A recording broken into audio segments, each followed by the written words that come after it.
Hello, everyone, and welcome to Biopics Mostly Suck, where we provide the true story behind movies based on a true story. The movie under scrutiny today is Bohemian Rhapsody, the movie sold as the story of Queen, but is really the story of Freddie Mercury. His former bandmates Brian May and Roger Taylor are the executive producers of the film. Did they do justice to Freddie Mercury? Did they create a tribute? Or did they create fiction? Today I have my friend and local musician John Helix with me to talk about the film. John is a talented multi-instrumentalist singer-songwriter who is well-versed on musical knowledge, and he was the perfect person to talk with about this movie. You can find the music of John Helix on Apple Music, Spotify, Deezer, iHeartRadio, and anywhere where you get your music. Let's rate Bohemian Rhapsody.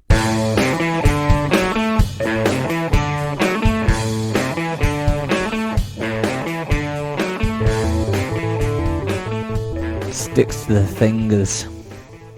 What? Sticky fingers? That's a Lennon line before.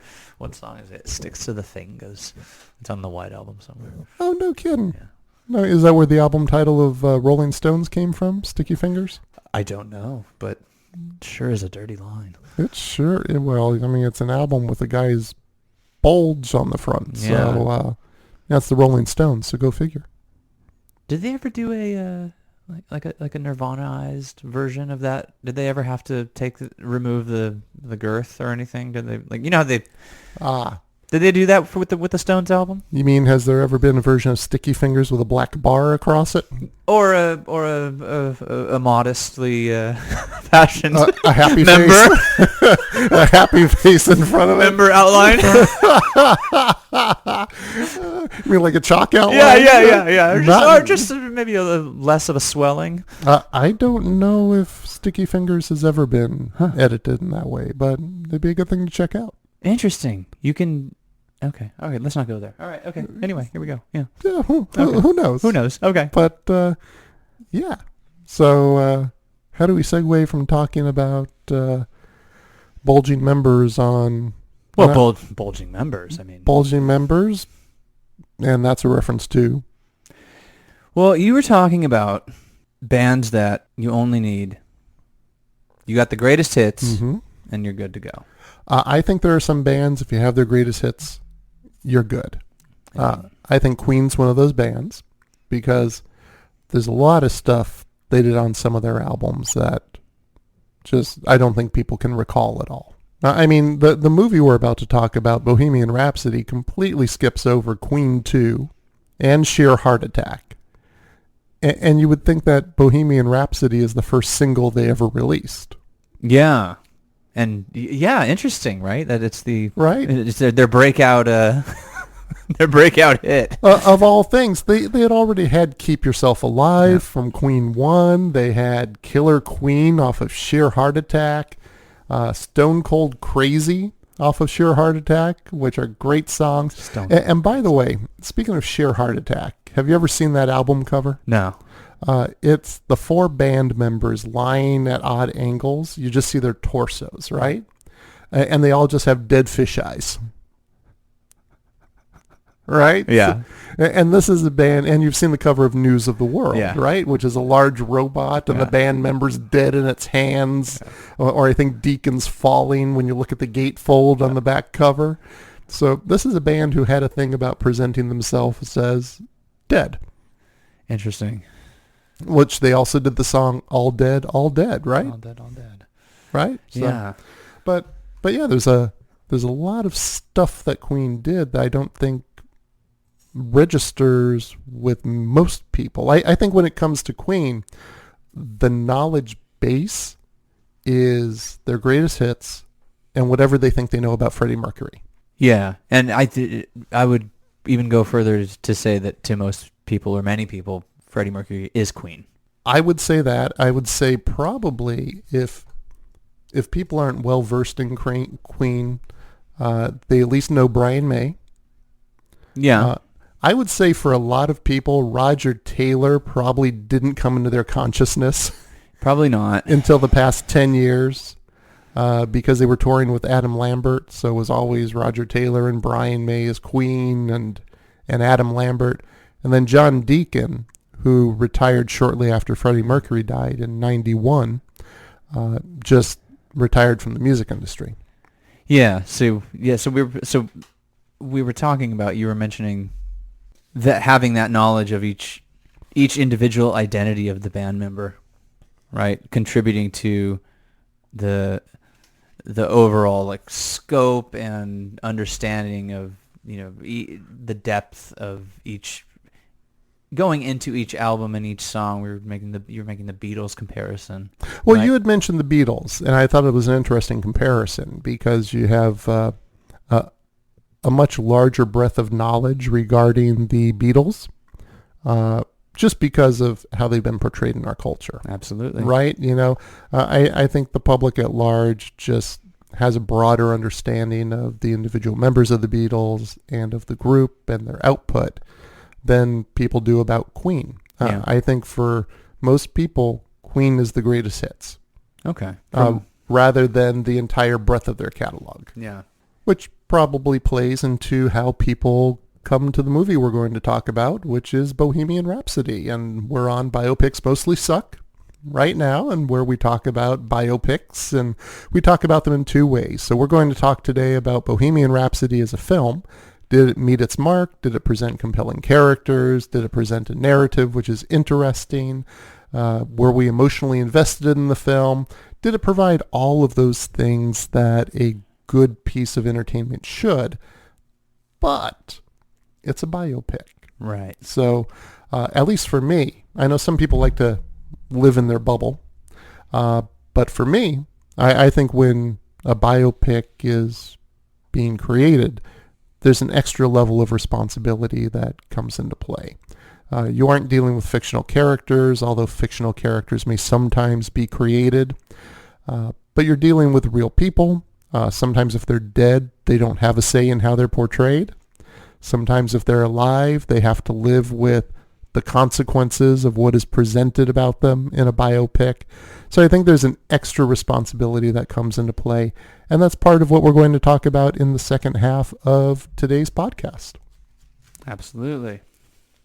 So when we have Bohemian Rhapsody, let's go ahead and talk about just the plot of the film, because it's about Freddie Mercury and the band Queen. The band Queen were Brian May, Roger Taylor, and John Deacon. And we're going to talk about what was presented in the movie. And we start out with Freddie Mercury, also known as Farrokh Bulsara, because he was originally born in Zanzibar. And we encounter him first in the movie as a baggage handler at Heathrow Airport.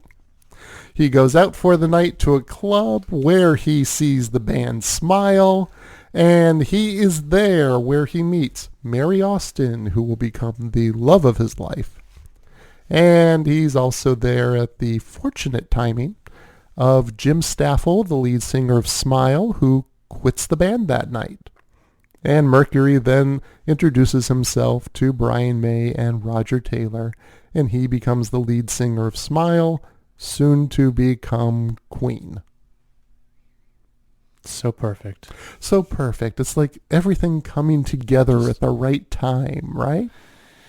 Well, sometimes truth is stranger than fiction. Sometimes it is. Sometimes it is. Well, the band signs with Elton John's manager, John Reed. You're a huge Elton John fan. And they get a contract with EMI. The band becomes successful. Austin and Mercury become engaged. And then the band records the song Bohemian Rhapsody. And they leave EMI when an executive, Ray Foster, doesn't like the song and provides some roadblocks to the band. And there's an argument which takes place in Foster's office about how Queen should proceed musically. During this time, Freddie Mercury has an affair with Paul Prenter, who is the band's day-to-day manager. He comes out to Mary as bisexual, but she thinks he's really gay. He buys a house for her next door to his, and they remain friends for the rest of Freddie's life. In the movie, Paul begins to manipulate Freddie, and Freddie begins to throw big parties. At one of these parties, Freddie meets Jim Hutton, who is a waiter for the catering operation, and they talk well into the night, and Hutton tells Freddie to find him when he learns to like himself. Prenter orchestrates with manager Reed that Freddie should pursue a solo career.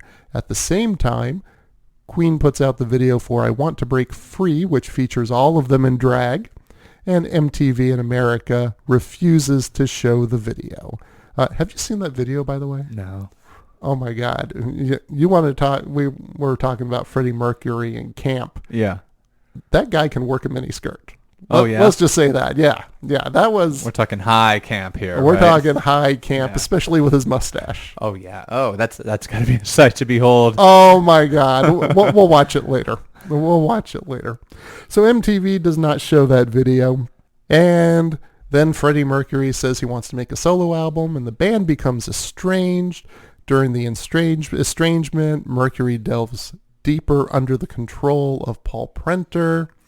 He also delves deeper into drugs and starts to become ill with the HIV virus, the virus that causes AIDS. And he and the band reconcile just in time. Just in time. Just in time, just by the nick of time, to be part of Live Aid, the worldwide concert that took place in 1985. And he reunites with Jim Hutton, presumably because he started to like himself, and introduces Hutton to his parents, who are conservative, and all is well.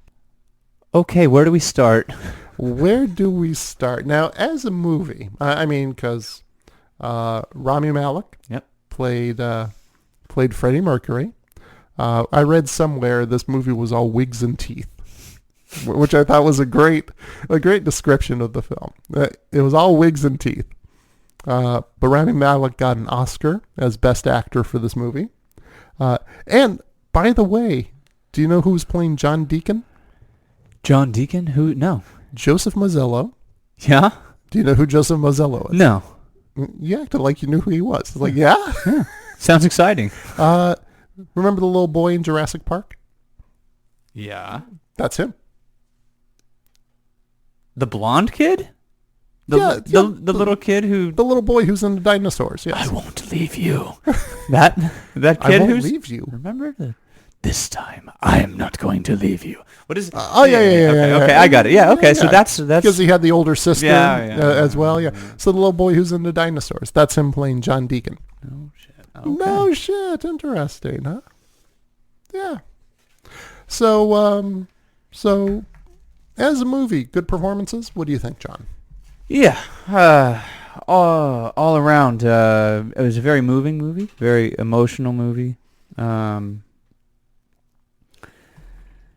I really do think that, and again, there's no way to know this, but just based on actual footage of Freddie Mercury and interviews and such, that there's a certain narcissism I think that came through the film that doesn't exactly register with me when I hear interviews with Mercury or I see him perform. I see him much more warm and loving and outwardly projecting this like energy and light and warmth and radiance, and not so much of a self-absorbed figure as he was kind of made out to be toward the midsection of the film and toward the latter half.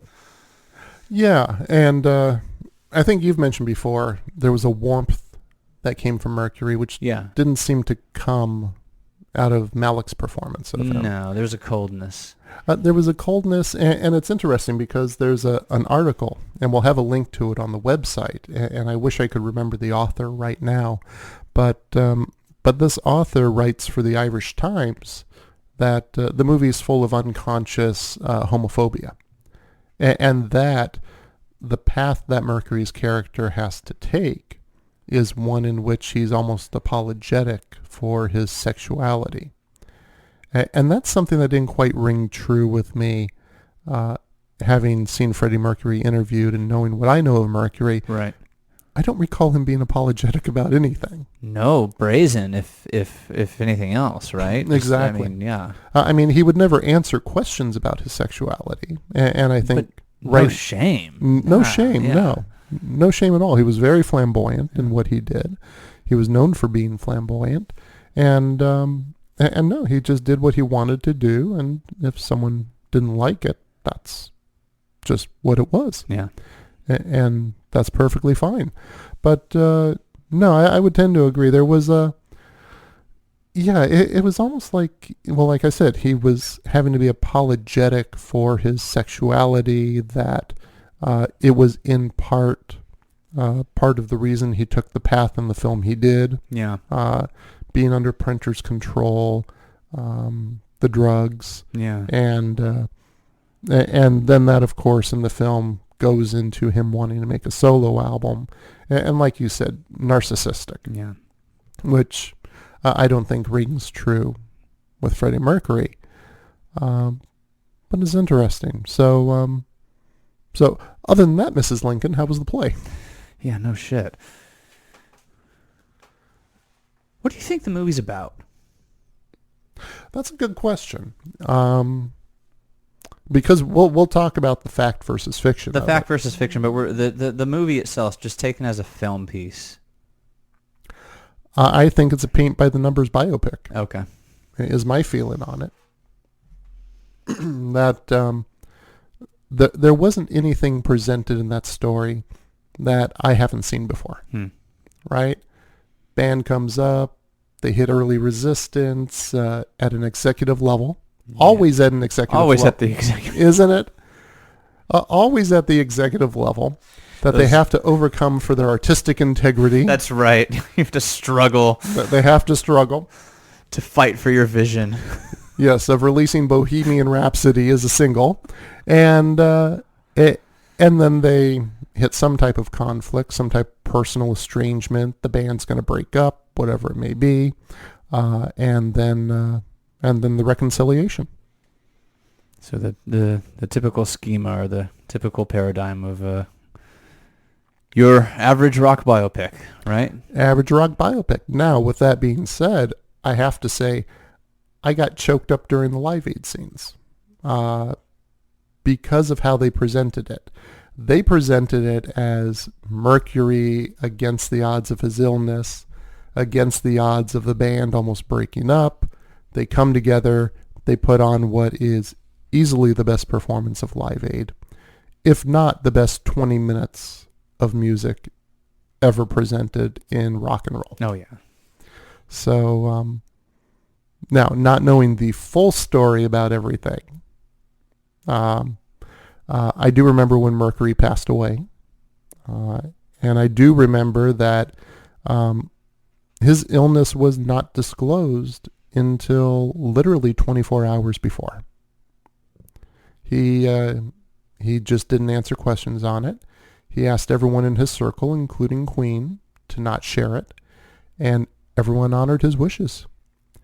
And he put out a statement less than 24 hours before he passed away, revealing his status. And then that was it. But I didn't recall when watching the movie where it fell in the timeline of everything. Yeah. So I got taken with what they presented in the film as far as his illness and the band and coming back together and all of that. Yeah. So the fact that it got me emotionally means they did a good job on it. Oh, yeah, definitely. It definitely has an emotional punch. Yeah, it has an emotional punch, definitely. Where would you put this on your scale? We're doing a 1 to 5? Yeah, 1 to 5 sounds good. I'd say a 3. Solid 3? I'd say a solid 3. It got me at the end emotionally, but it was still a standard biopic with wigs and teeth. Yeah, I'll put it at a solid 3.5 for definitely the emotional content. And also the effect of seeing it on the big screen, I think, was something. I think I do think that if you were to watch that film after it's been released in theaters, and if you see it on a laptop, I think that's going to have a much different effect. We watched it on our TV. But you have a great sound system. Yeah, we do have a decent. And you have a great TV. We have a good TV. It's a good TV. It has served us well. But you got a home theater, man. yeah, okay. Yeah. So, but I mean, on screen, did they capture the vastness of Live Aid well? Yeah, I think so. I think that was the largeness of the larger than lifeness of the story and the characters and the adventure. I think definitely was really well captured. Yeah, and it definitely full of emotion, I don't know if it. I didn't choke up in it though. I didn't choke up. I choke up when I watch the Live Aid, the real Live Aid. Oh, the real one on YouTube. Oh God, oh my God. That one, you put that on, and I'm a goner. Me too. I get tears in my eyes. Yeah, it's hard. I mean, I love to watch it, but yeah, but I didn't choke up in the movie. That's interesting. Interesting. I did enjoy it though. Yeah. So 3.5 from you, 3.5 3 from me. We'll meet in the middle, 3 1/4. 3 1/4. Let's go. 3 1/4 sounds good. All right, so 3 1/4 for the score of the movie. As a movie, doing the things a movie has to do. Yep. Now let's talk about it because it's a biopic, so we need to talk about the fact versus fiction. So we're going to go ahead and go through and just go ahead and start at the beginning where we have Freddie meeting Roger Taylor and Brian May in the parking lot. And he sings and explains about his 4 extra teeth, and which that's interesting because as a story device, right, if in reality, he's known them for quite a while. Mm-hmm. In real life, he was a roommate with Brian May. He ran a clothing stall with Roger Taylor.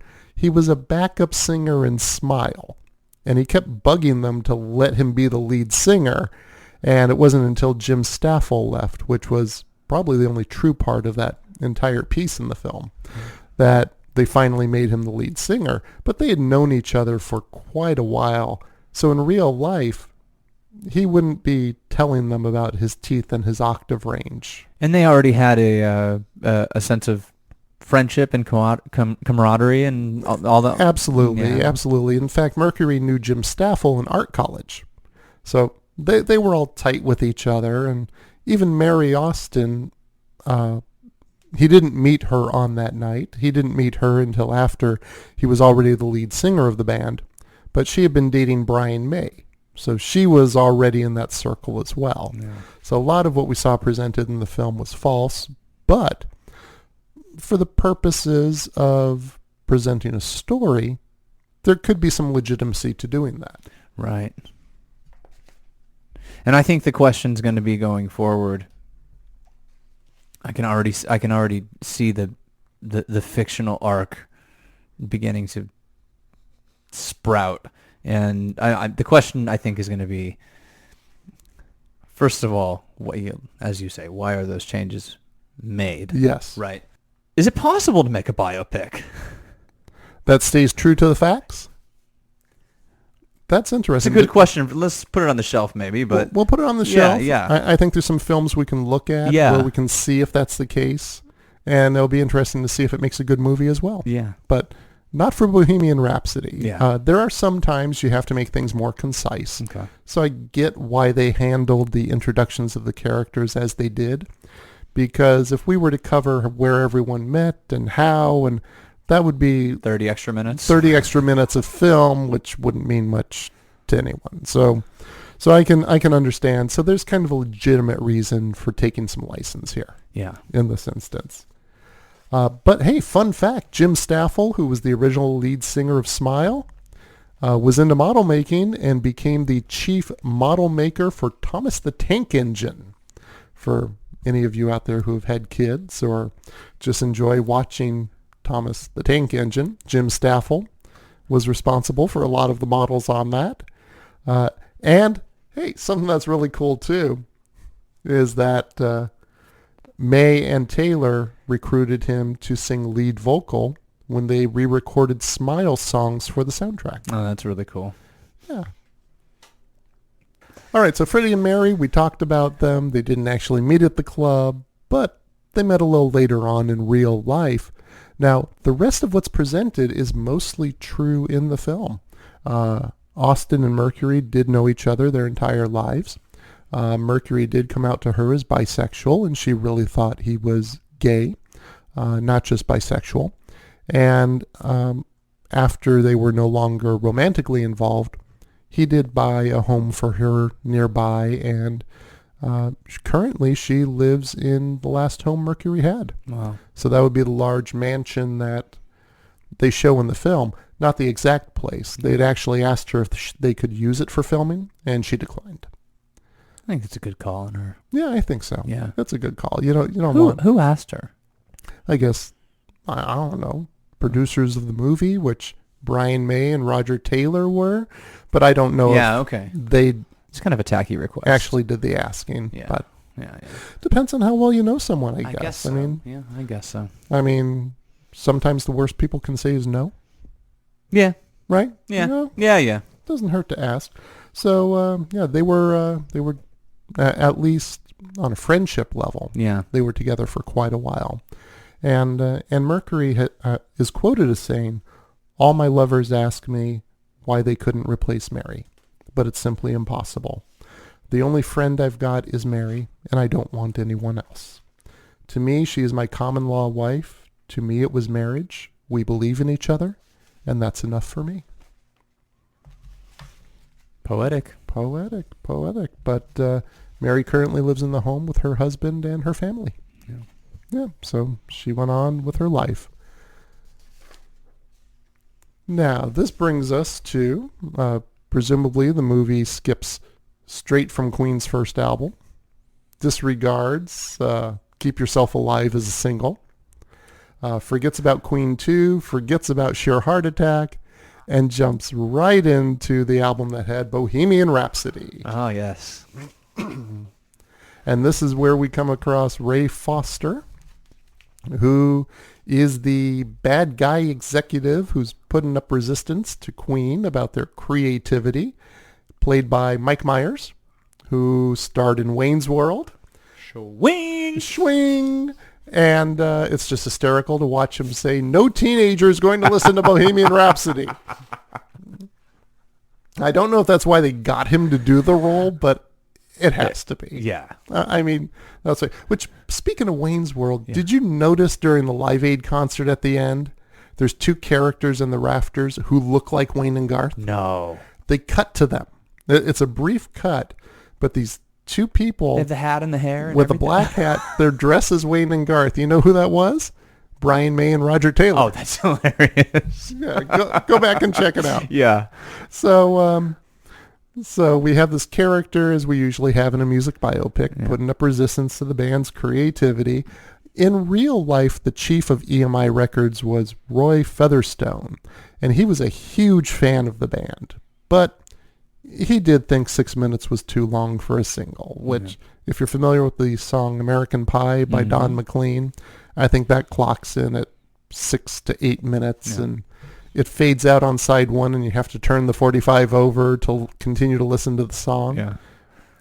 You know, I haven't come across a 45 of Bohemian Rhapsody. I don't know if it's all on one side, but we should check that out. We should. Because if it Where where would you cut that?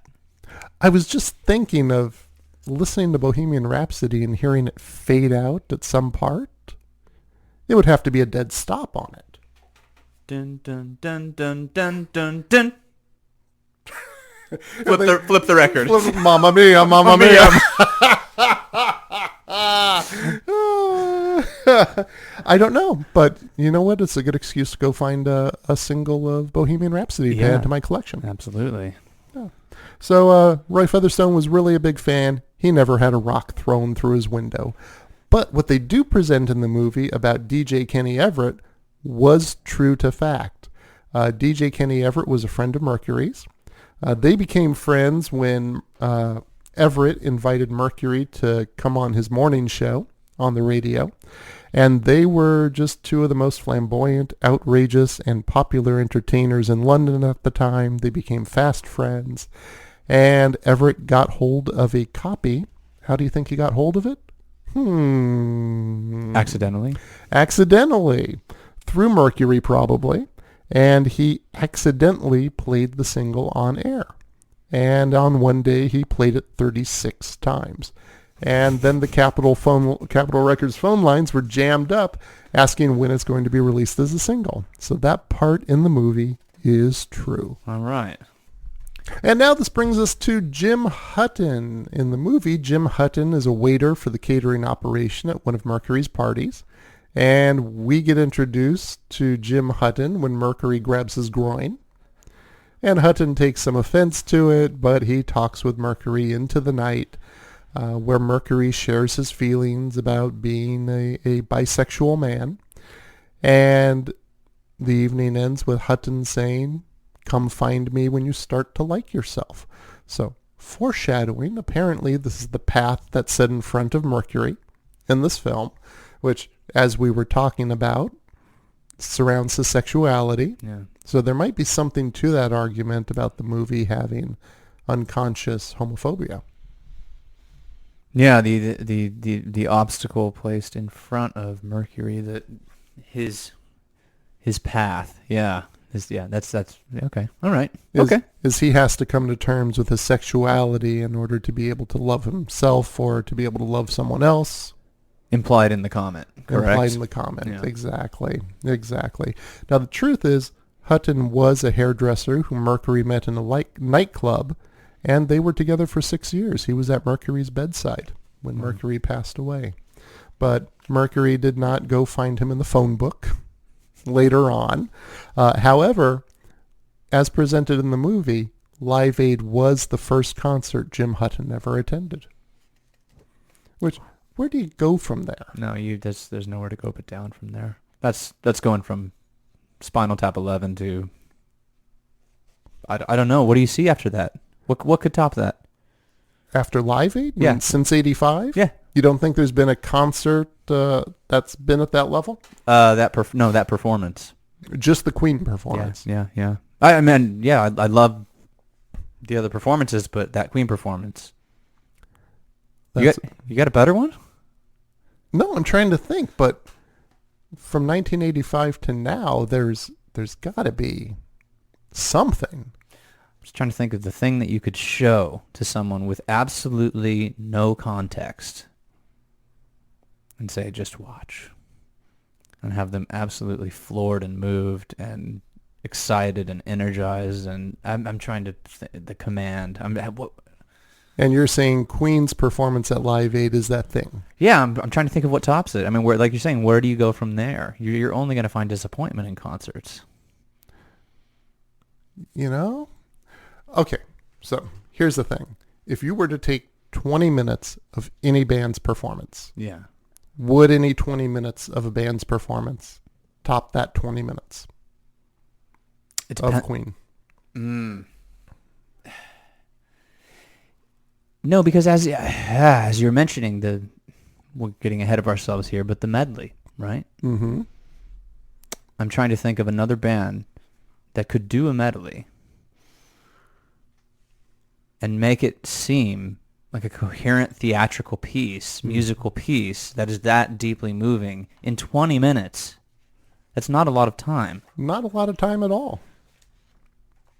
And I'm thinking stadium rock bands and just big, large shows. I mean, it would take you 5 minutes to get into the intro, right? Mm-hmm. Yeah. I'm trying to think who else could you compress into 20 minutes and evoke the same type of emotional response, just from a musical performance, and be able to. I want to emphasize that, be able to show that piece with the actual footage with zero context to someone. Yeah, and say just watch. Just watch. Because I've done training for facilitation, I've done training for public speaking, and I've done that. because I wanted to get across to the people I was training. You need to be able to engage the audience. And what was the response like? Well, the context was it needs to be a back and forth, right?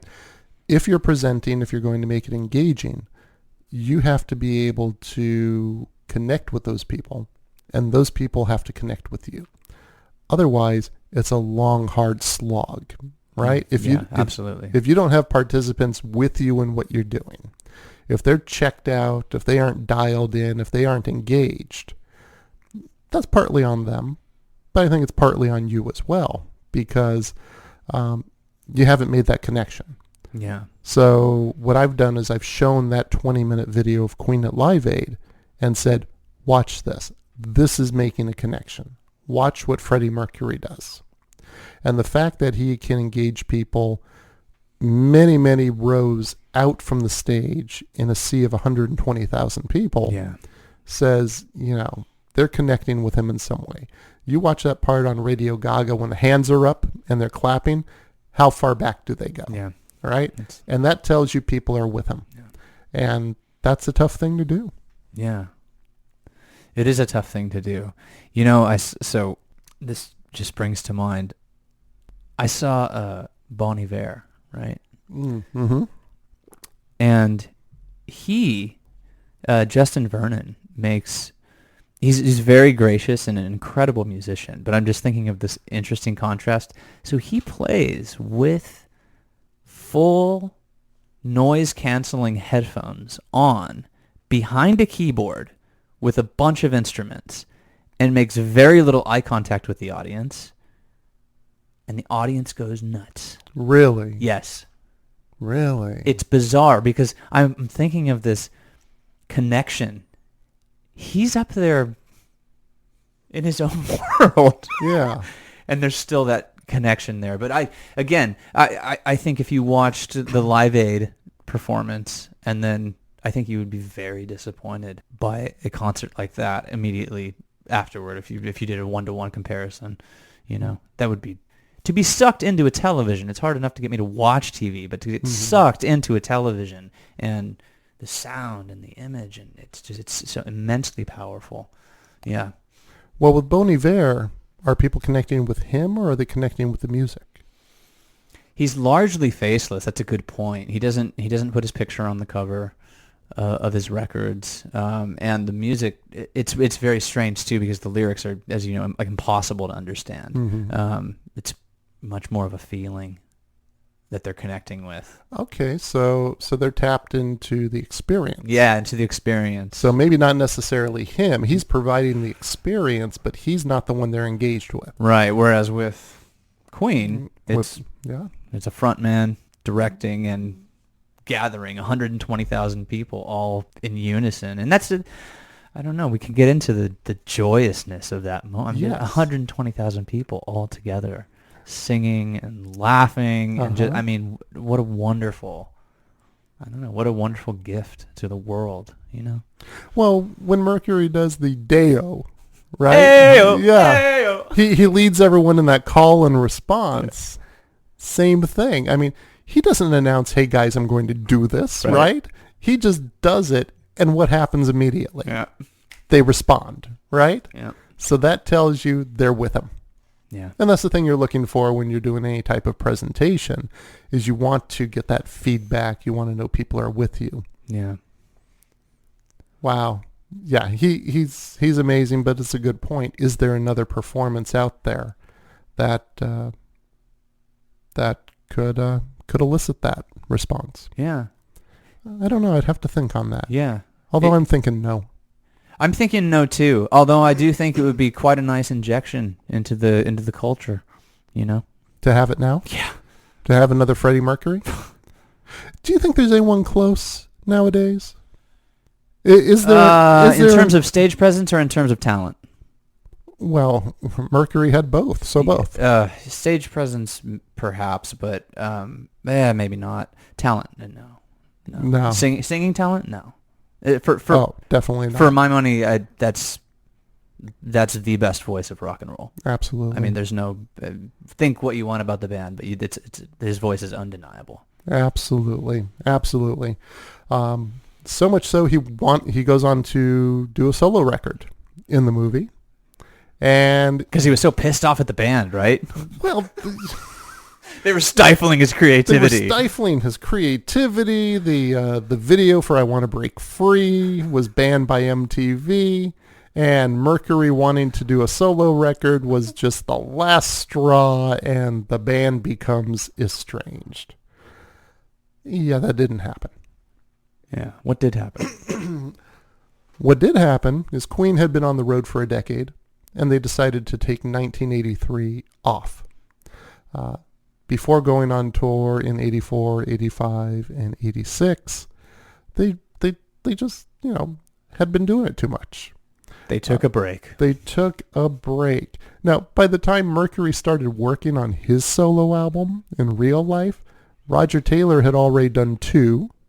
Brian May had already done 1. So apparently doing solo albums was not a problem for Queen. They could just go and do their other projects and come back, and there was never any estrangement that took place. But in this version of Queen, we have Roger Taylor and Brian May, who are members of Queen, who are presented in the movie, and they're executive producers of the film. Mm-hmm. And what they present through the screenwriter is that Freddie Mercury almost broke up Queen because he wanted to do a solo album. Which is an interesting point to chew on.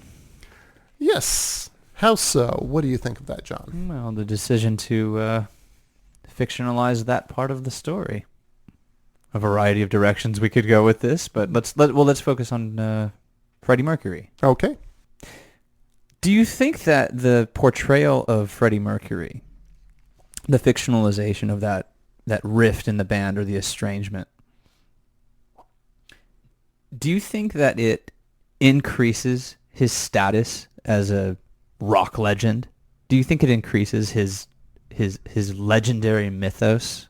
That conflict, prima donna, narcissistic stereotype that we often see and is often real, right, in rock and roll. Mm-hmm. But elements of it in Mercury, but not a total dominating essence of his personality, right?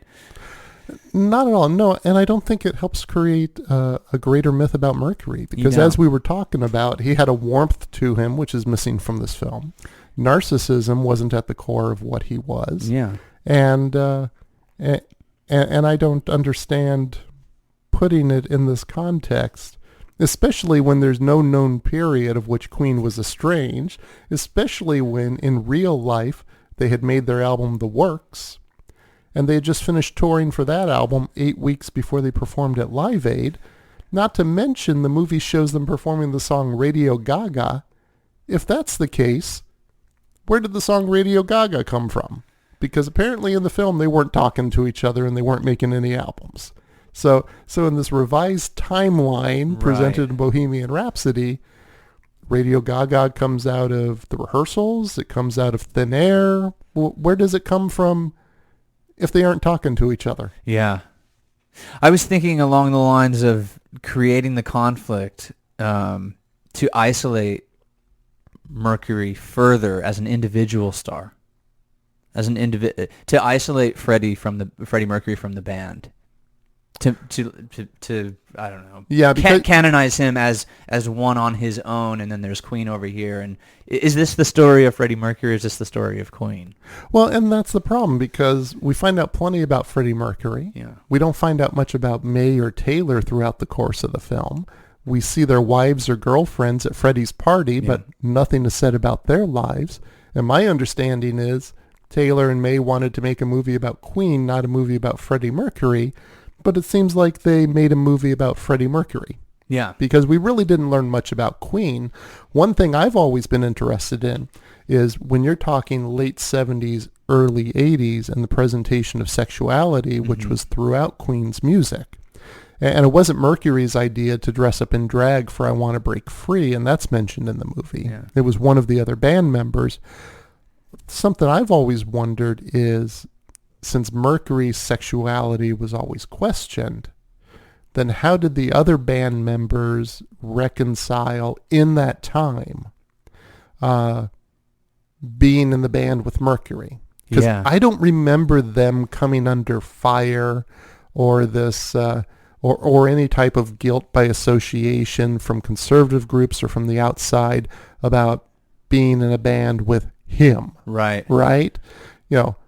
Do you think because his presence was so dominant? Well, I don't think so, because from my recollection, the time when Freddie Mercury started to become more of a fully formed person in the public eye was after he died, and there was the tribute to Freddie Mercury concert. Oh, interesting. Because it was during that concert when you had all of these hard metal and heavy metal acts. Axl Rose sang, didn't he? Right, yes, come and play at that concert, and that was also at the time of Ryan White. If you remember. Yeah. So there was this breakdown stigma of AIDS, HIV, where the public's perceptions of who had it were being challenged during that time period.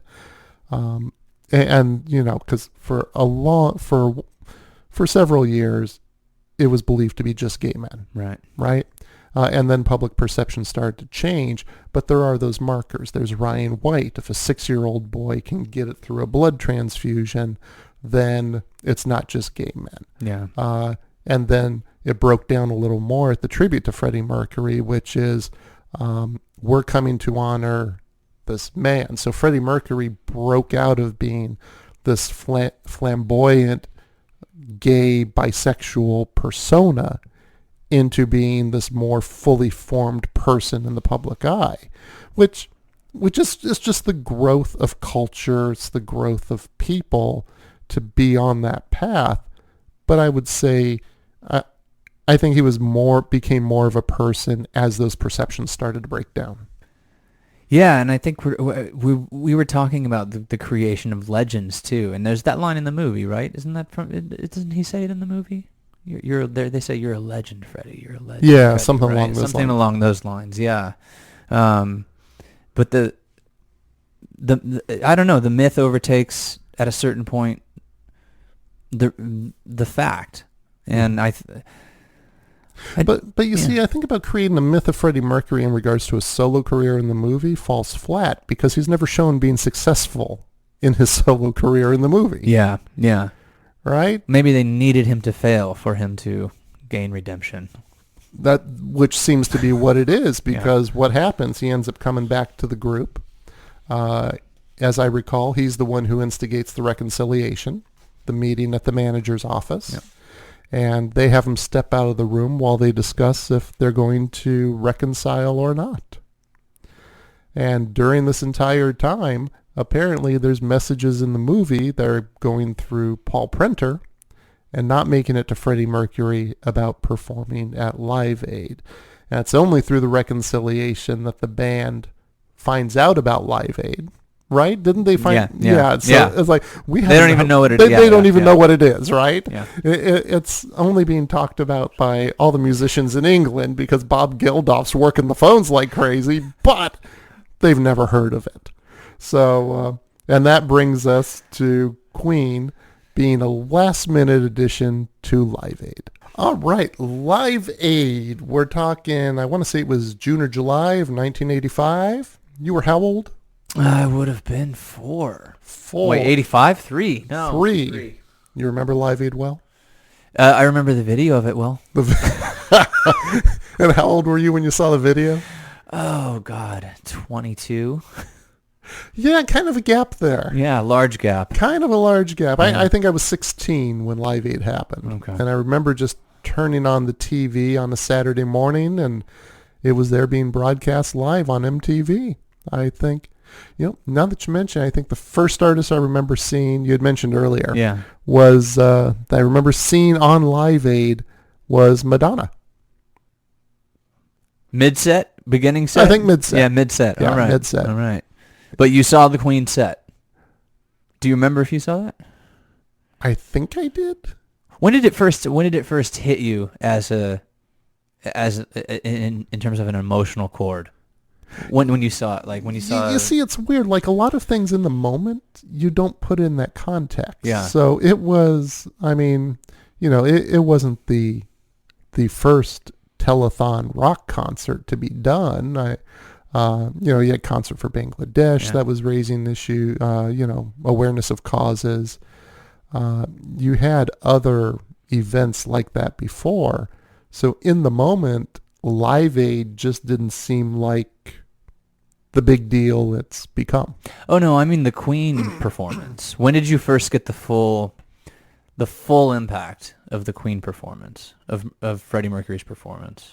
Oh, I would say I was well into my 40s. Oh, interesting. Before I revisited it. Because again, because at the time, Queen was not the mythical band. Yeah. In the mid-'80s, Queen was a band that was kind of on the downslide. Their hit output wasn't as great. They were older. The music landscape was changing. Entering the dinosaur territory. They were entering dinosaur territory, but, who else did you have there at Live Aid? You had Culture Club. You had things were much more new wave, much more ska, much more, not what Queen was doing, which was big and operatic and prog rock and or a little more old school. They do Crazy Little Thing Called Love, which is a great song. Yeah, but it wasn't what was the time. So to a 16-year-old, Queen wasn't it. There were other bands who are of that time that were it. So I can't say at the moment I paid a lot of attention to it. But it wasn't until I was well into my 40s and rediscovered the video on YouTube of Queen at Live Aid. And ever since, it gets me, man. Yeah. It just, I don't, something... I think it's, same thing about movies. If there's a man going through something in a movie and he cries, I end up crying. Across the board? Pretty much across the board, yeah. If it's a big emotional thing, if it's a minor thing, then no, I don't go at a drop of a hat like that. Yeah. But no, if it's like an upswelling of things, or if a movie is just... It really works my emotions. You ever see Beasts of the Southern Wild? No. Oh my God, dude. Great movie about the little girl in Louisiana. Yeah. That type of movie gets me because it's not that things are traumatic or awful in it. I just become so emotionally engaged in the theme. So sometimes it's the theme more than anything else that I just... really gets me and chokes me up.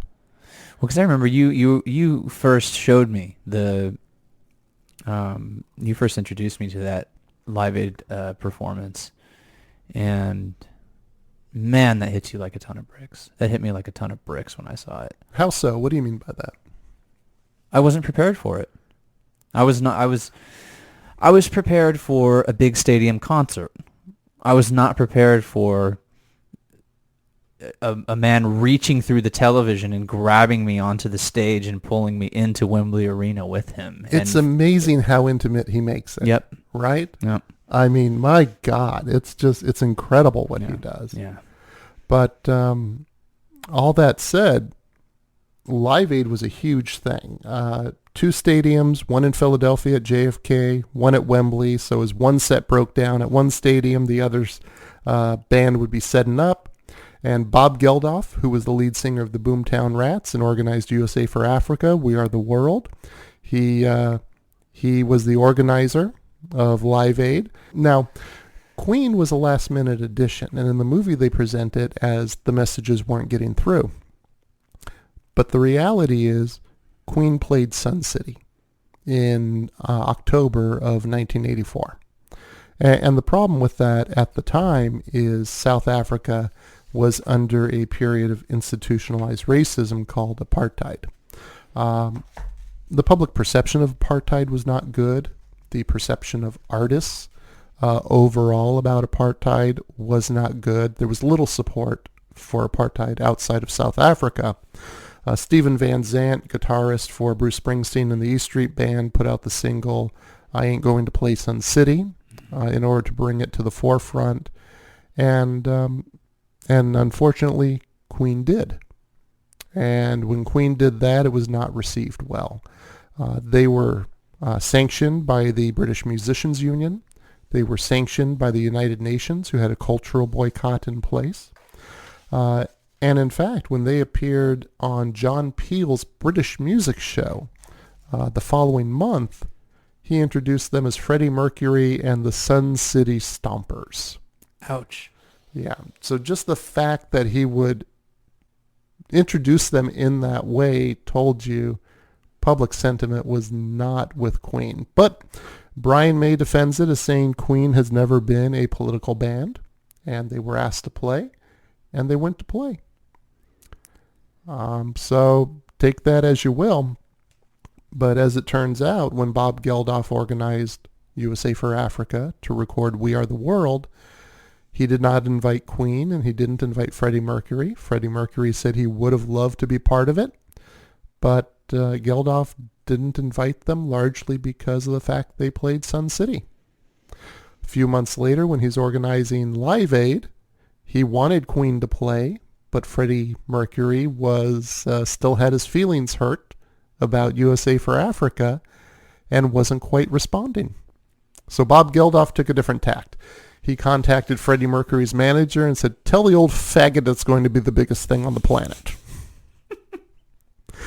and to which Freddie replied, he thought it was hysterical having it presented that way. Yeah. He thought it was great. And Geldof also said, "What better audience for Freddie Mercury? It's the whole world." It's cosmic. It's cosmic. So Freddie Mercury and Queen were sandwiched in between Dire Straits and David Bowie. And they went on to do the performance we've been talking about, which is just simply amazing. Yeah. But in the movie, they put it all on Mercury's shoulders, which I guess if you're two members of the band who made the decision to be on the wrong side of history and play in a resort in a country under institutionalized racism, then you might want to rewrite that history. You might want to. You have the power to rewrite it. You might want to, unfortunately. But they threw Mercury under the bus to do it. Yeah. Yeah, and that's the like you were saying, the responsibility of tending to someone's legacy, and actually not just tending to it, creating it and shaping it for generations to come. Until the next movie's made. Until the next movie's made, but this is people's introductions to Freddie Mercury too. Yeah. Right? You know? So if you want to look at it a little harder, I mean, what does it say about Mercury in the end? The film? The film, yeah. Yeah. Oh, geez. A tragic figure. Weighed down by his own demons. Which by all accounts he wasn't. Right. It's not Jim Morrison being presented in The Doors we're talking about here. Yeah, but this is the presentation. That's why I think the presentation in the film, Mercury's character, something, I don't know, a sweetness, a warmth. That's what we keep referring back to. Something's off there. Something's off there. Absolutely. So now in the end, Mercury's AIDS diagnosis, because in the movie, the band is shown rehearsing for Live Aid because they haven't performed for a while. Right. As it was mentioned, they had just finished touring the Works album 8 weeks before Live Aid, so they were plenty rehearsed. So they were tight. They were tight, but they still rehearsed because, as Geldof said, they were the only band who got what Live Aid was about, and that was 20 minutes to present a jukebox version of your hits. And that's what they did well. So they rehearsed in order to get that together. And in fact, I was able to find the rehearsal footage. So we're going to have that on the website. Oh, beautiful. For people to see. And I'll just say, Brian May in tennis shorts. It's something to watch. Something to behold. Enough said. But absolutely. I mean, it's not as affecting as the Live Aid performance because you don't see Mercury working that crowd, but it's interesting to show the work in progress. and see how they develop it. So well worth checking out. But Mercury did not know about his AIDS diagnosis in reality at the time of the rehearsals. In real life, though, he did tell the band very much what he says in the movie, which is he doesn't want it announced. He doesn't want to be treated any differently. And that's what he did. He kept on singing until the end. The last album he did with Queen in 1990, he showed up to sing as much as he could, and the band worked around it. I think May said they basically lived at the studio, and whenever Mercury could be there, he would be there and sing. And he just went out at the end like he always was. In the end, Jim Hutton was with him at his bedside, and the world lost a great presenter and a great artist. Amen. Amen. In fact, if you wanted to visit Mercury's gravesite, you wouldn't be able to. Why not? Because Mary Austin was charged with taking his ashes to an undisclosed location. And she has said she's never going to reveal where it is. So Freddie Mercury, wherever you are, you're an icon and you were missed. Fabulous. Fabulously tragic. So let's go ahead and grade the movie on its truthfulness, because we talked about where they took some license in order to be concise in introductions. We talked about some absolute fiction they created for conflict. We talked about how they portrayed Freddie Mercury in the film in some false and fairly negative ways. So if you were to take a 1 to 5 scale, 1 being most truthful, 5 being least truthful, how would you grade Bohemian Rhapsody, John?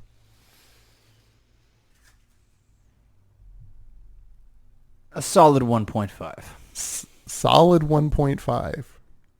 Wait. Which way are we going on the scale? 5 is... 5 is... Least... Oh, I'm sorry. 5 is least factual. Least. I would go with a solid 3. I'm going to go with let's go the way you went. Okay. I think you're right. Yeah, okay. Least is the lower number. Okay. Yeah, so that works. I'll go 1.5 to 1.75.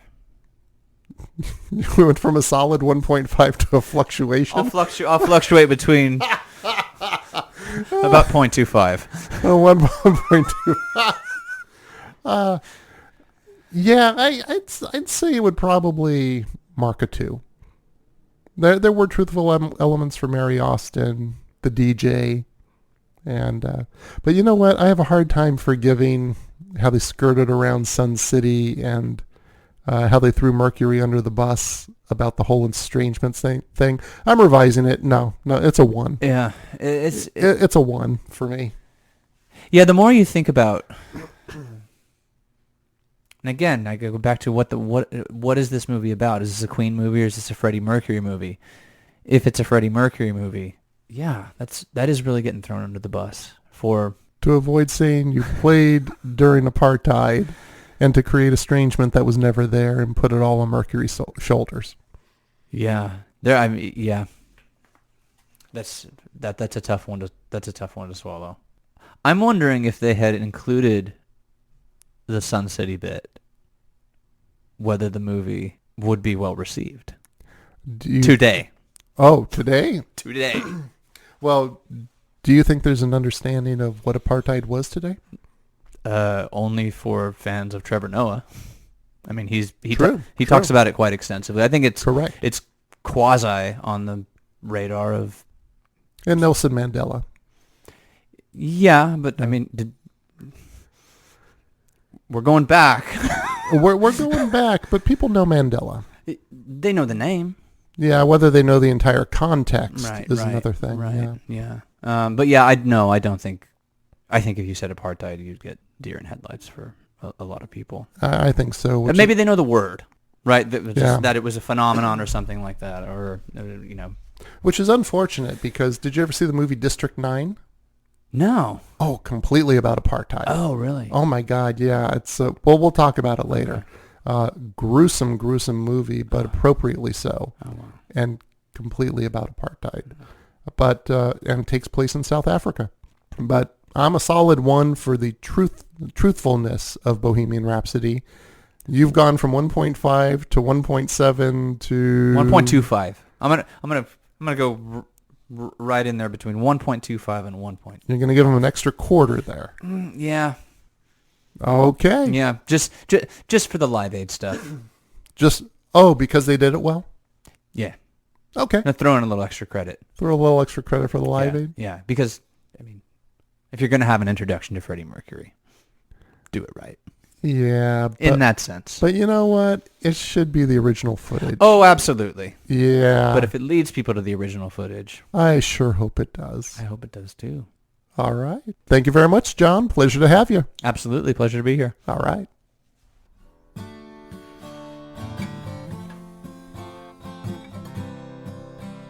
Well, there you have it. Bohemian Rhapsody, the story of Queen, but really the story of Freddie Mercury, sort of, is an entertaining movie that works the emotions but creates fiction to sidestep some less desirable aspects of Queen's history. As a movie, we rate it at 3 stars, but as an accurate representation of the facts, we give it a rating of 1, which is an F on our truth meter, as in, what, are you fucking kidding me? It's like Ed Wood made a documentary. Freddie Mercury deserved a better representation of himself as a person. Thanks again to John Helix for joining me to talk about Bohemian Rhapsody. Remember, you can check out John's music at Apple Music, Google Play, Spotify, and anywhere else you go to get your music. Or go check out johnhelixofficial.com. That is johnhelixofficial.com. And thank you for taking the time to listen. If you have an idea for a movie we should take a look at, contact us through our website, biopicsmostlysuck.com, and let us know the next movie where we can search for the facts. Until then, take care.